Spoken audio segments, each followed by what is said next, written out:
वहीं राजस्थान के मुख्यमंत्री भजनलाल शर्मा ने देश के गोयनका समुदाय के चोटी के उद्यमियों को राजस्थान में निवेश के लिए आमंत्रित किया है। आज फतेहपुर शेखावटी में गोयनका समुदाय के वार्षिक गोयनका संगम को वर्चुअल माध्यम से संबोधित करते हुए मुख्यमंत्री ने कहा कि इस समय राज्य में ऊर्जा, पर्यटन और ऊर्जा खनन और इंफ्रास्ट्रक्चर विकास में निवेश की असीम संभावनाएं हैं। राज्य सरकार औद्योगिक विकास में गोयनका समुदाय के उद्योगपतियों की सक्रिय हिस्सेदारी सुनिश्चित करना चाहती है। उन्होंने कहा कि सरकार औद्योगिक निवेश की निरंतरता बनाए रखने के लिए कृत संकल्पित है। गोयनका पुरस्कार समारोह में विधानसभा अध्यक्ष श्री वासुदेव देवनानी जी, गोयनका ग्रुप के श्री सज्जन गोयनका जी, एनआर गोयनका जी, आरएस गोयनका जी, श्री सुभाष चंद्रा जी, आशीष जी,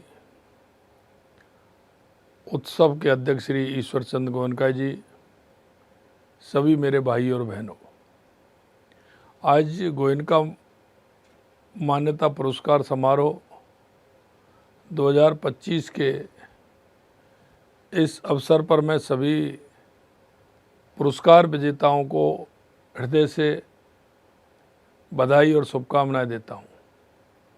आप सभी ने शिक्षा, चिकित्सा, पर्यावरण, संस्कृति, व्यापार और समाज सेवा के क्षेत्र में जो अभूतपूर्व योगदान दिया है, वह न केवल गोयनका समुदाय बल्कि संपूर्ण देश के लिए गर्व की बात है। आपका ये सम्मान व्यक्तिगत उपलब्धि नहीं बल्कि राष्ट्र धर्म के प्रति आपकी निष्ठा और समर्पण का प्रतीक है। गोयनका समुदाय ने सदैव उद्यम से राष्ट्र धर्म को जिया है और देश विदेश में व्यापार, उद्योग और सेवा का परचम लहराया है। आज के सभी 19 पुरस्कार विजेता समाज की प्रेरणा हैं, जिन्होंने बिना किसी स्वार्थ के समाज और संस्कृति और राष्ट्र की सेवा में निरंतर कार्य किया है। हमने राइजिंग राजस्थान समिट का आयोजन किया था, जिसके माध्यम से हम बहुत सारे उद्यमों को राजस्थान लेकर आए। राजस्थान आज स्टार्टअप, एमएसएमई और बड़े उद्योगों के लिए समान रूप से अवसर प्रदान कर रहा है। ऊर्जा, खनन, सौर ऊर्जा, पर्यटन, आईटी, इंफ्रास्ट्रक्चर हर क्षेत्र में तेजी से उभर रहा है। गोयनका समुदाय की उद्यमशीलता और व्यापारिक अनुभव के साथ यदि निवेश की संभावनाएं जुड़ जाएं, तो राजस्थान आने वाले समय में भारत का अग्रणी औद्योगिक और निवेश केंद्र बन सकता है। मैं गोयनका समुदाय से विशेष कहना चाहता हूं कि आप अपनी मातृभूमि राजस्थान में आकर निवेश करें, यहाँ के औद्योगिक विकास में अपना योगदान दें। आइए इस अवसर पर हम सभी मिलकर एक संकल्प लें कि अपने क्षेत्र में उत्कृष्टता की नई ऊंचाइयों को छुएं, समाज सेवा को जीवन का ध्येय बनाएंगे, राजस्थान में निवेश करके अपनी मातृभूमि के विकास में योगदान देंगे और राजस्थान की विकास यात्रा में सक्रिय भागीदारी निभाएंगे। मैं आपसे इतना ही कहना चाहता हूँ, हमेशा आप इस तरह के उत्कृष्ट कार्य करते रहते हैं और हम चाहते हैं कि आप राजस्थान में और इसी तरह के उत्कृष्ट कार्य करें और समाज में एक प्रेरणा का काम करें। जो समाज क्योंकि सारा कुछ देखता है, जो अच्छा करने वाले हैं उनको इसी तरह से पुरस्कृत करें, उनको आगे बढ़ाएं, जिससे कि हमारे राजस्थान एक उत्कृष्ट राजस्थान बने, विकसित राजस्थान बने। आप सभी के सहयोग की बहुत बड़ी आवश्यकता है। आपके इस कार्यक्रम के माध्यम से मैं प्रवासी राजस्थानी भाइयों से भी कहना चाहता हूं कि राजस्थान आपको बाहें उठा करके बुलाना चाह रहा है। आप आइए, राजस्थान में अपना निवेश करिए और राजस्थान को उत्कृष्ट राजस्थान बनाइए। ऐसा मेरा आप सभी से निवेदन है। आज इस कार्यक्रम में आपने मुझे जोड़ा है, निश्चित रूप से मैं आप सभी को धन्यवाद देता हूं। आप सभी को बहुत बहुत धन्यवाद। इस कार्यक्रम में आए सभी मेरे भाई बहनों का बहुत बहुत धन्यवाद। जय हिंद, जय भारत, जय राजस्थान। अब खबर जयपुर से है। सीकर रोड पर बरसात के बाद पानी भरा है और लोगों को इतनी परेशानी आवागमन में आ रही है।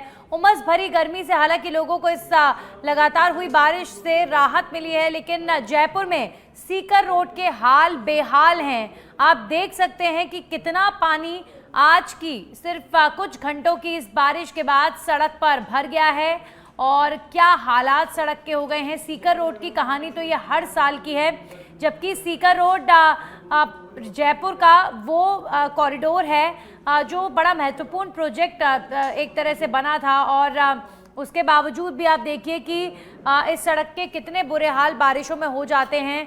और एक बहुत महत्वपूर्ण बस स्टॉप है ये, सीकर जाने वाली बसेस यहाँ रुकती हैं, यात्री चढ़ते हैं, लेकिन इतनी बुरी स्थिति इस सड़क की हर साल होती है। और अब खबर जयपुर से अलवर पहुंचे एनएसयूआई नेताओं की, जहां विभिन्न मांगों को लेकर एनएसयूआई के नेताओं ने व्रतहरि धाम में प्रदर्शन किया है। इस दौरान एनएसयूआई प्रदेश प्रवक्ता अमरदीप परिहार और जिला अध्यक्ष सतीश पटेल रामगढ़िया के नेतृत्व में पदयात्रा आयोजित की गई है। मुख्य मांगों को लेकर राजस्थान में छात्र संघ चुनाव बहाल करने और सरिस्का अभ्यारण्य का नाम व्रतहरि करने की मांग प्रमुख रही है। प्रवक्ता अमरदीप परिहार ने कहा है कि पिछले कांग्रेस सरकार ने व्रतहरि मंदिर कॉरिडोर और जीर्णोद्धार के लिए 5 करोड़ रुपए आवंटित किए थे, लेकिन वर्तमान सरकार ने इस दिशा में कोई कार्य शुरू नहीं किया है।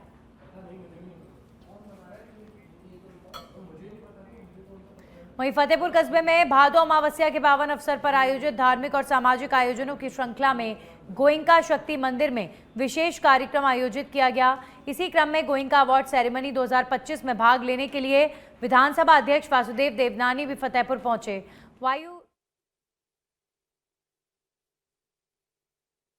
दुर्गा के दर्शन किए। इसके पश्चात गोइंका परिवार की ओर से उनका भव्य स्वागत किया, सम्मान किया गया। गोइंका हॉल में आयोजित समारोह में समाज के 19 होनहार विद्यार्थियों और युवाओं को सम्मानित किया गया।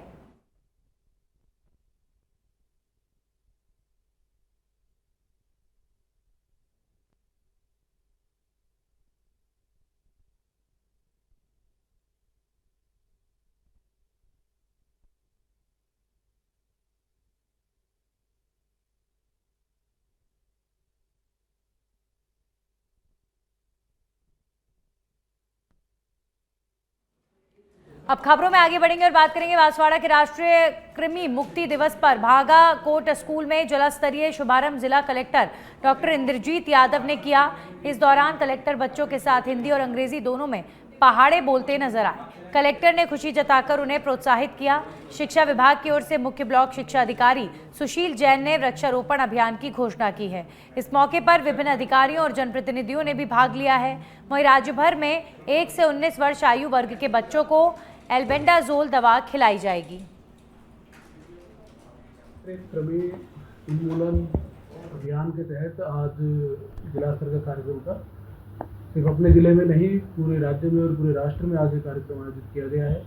इसका मुख्य उद्देश्य है एक ही दिन में सभी बालकों को कृमिनाशक, जो कि अपन यहाँ पे एल्बेंडाजोल देते हैं, उम्र के हिसाब से 2 से 4 से डोज दी जाती है, ताकि कृमि से होने वाली जितनी बीमारियां हैं, खासतौर पे बच्चों के अंदर भूख नहीं लगना, चिड़चिड़ापन रहना, खून की कमी आना, मिट्टी खाने वाली समस्या है, इस समस्या का हम उन्मूलन कर सकें।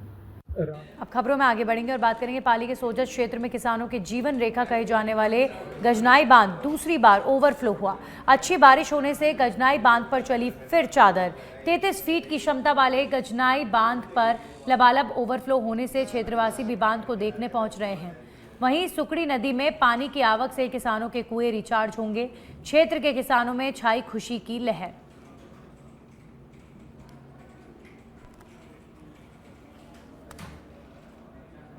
वहीं जोधपुर के लूणी में राष्ट्रीय डीवॉर्मिंग दिवस के अवसर पर राजकीय उच्च माध्यमिक विद्यालय धिंगाड़ा में छात्रों को पेट के कीड़ों से बचाव के लिए जागरूक किया गया। साथ ही डीवॉर्मिंग गोली का वितरण भी किया गया। कार्यक्रम का आयोजन विद्यालय प्रशासन एवं गुड़ा विश्नोइयों की प्राथमिक स्वास्थ्य केंद्र के संयुक्त तत्वावधान में किया गया। पीएचसी गुड़ा विश्नोइयों की प्रभारी डॉक्टर आकांक्षा आर्य एवं डॉक्टर पार्वती ने विद्यार्थियों को डीवॉर्मिंग गोली की उपयोगिता के बारे में विस्तार से जानकारी दी है।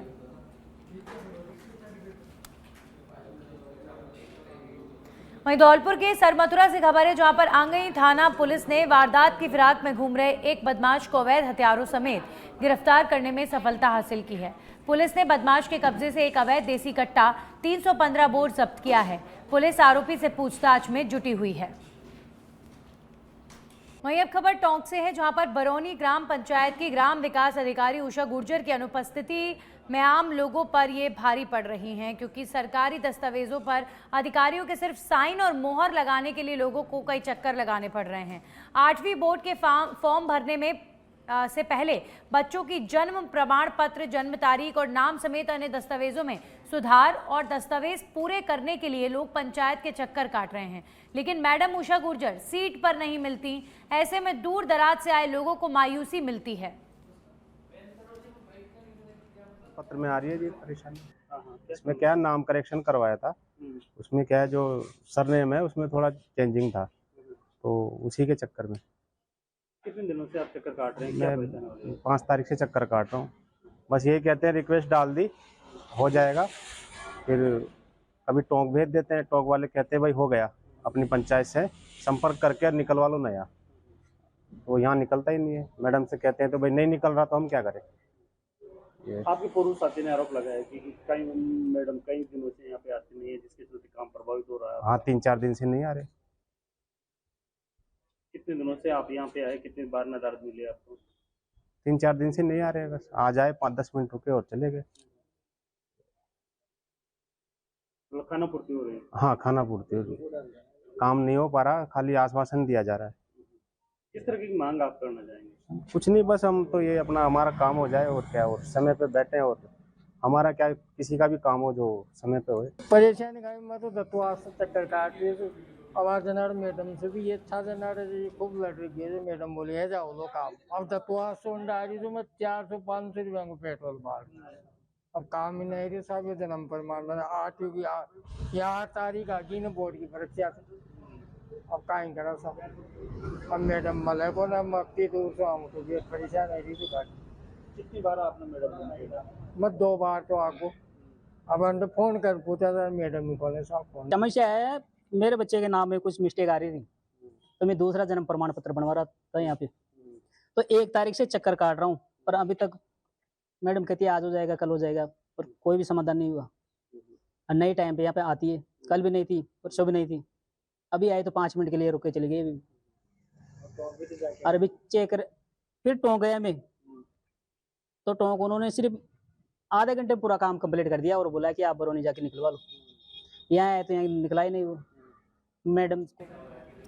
और अब खबर खैरतर से है, जहां पर उलाहेड़ी ग्राम सेवा सहकारी समिति पर डीएपी खाद वितरण के दौरान विवाद हो गया। खाद वितरण को लेकर उलाहेड़ी और चांदपुर गांव के ग्रामीण आमने सामने हो गए और जमकर हंगामा किया गया। ग्रामीणों का आरोप है कि समिति पर खाद वितरण में गड़बड़ी हो रही है और उन्हें उचित मात्रा में खाद उपलब्ध नहीं कराई जा रही। सूचना मिलते ही संयुक्त निदेशक कृषि विजय सिंह मौके पर पहुंचे। संयुक्त निदेशक कृषि के निर्देश पर उप निदेशक उद्यान गोपाल लाल मीणा ने समिति के गोदाम में शेष बचे 302 कट्टों के स्टॉक को अग्रिम आदेश तक सील कर दिया है।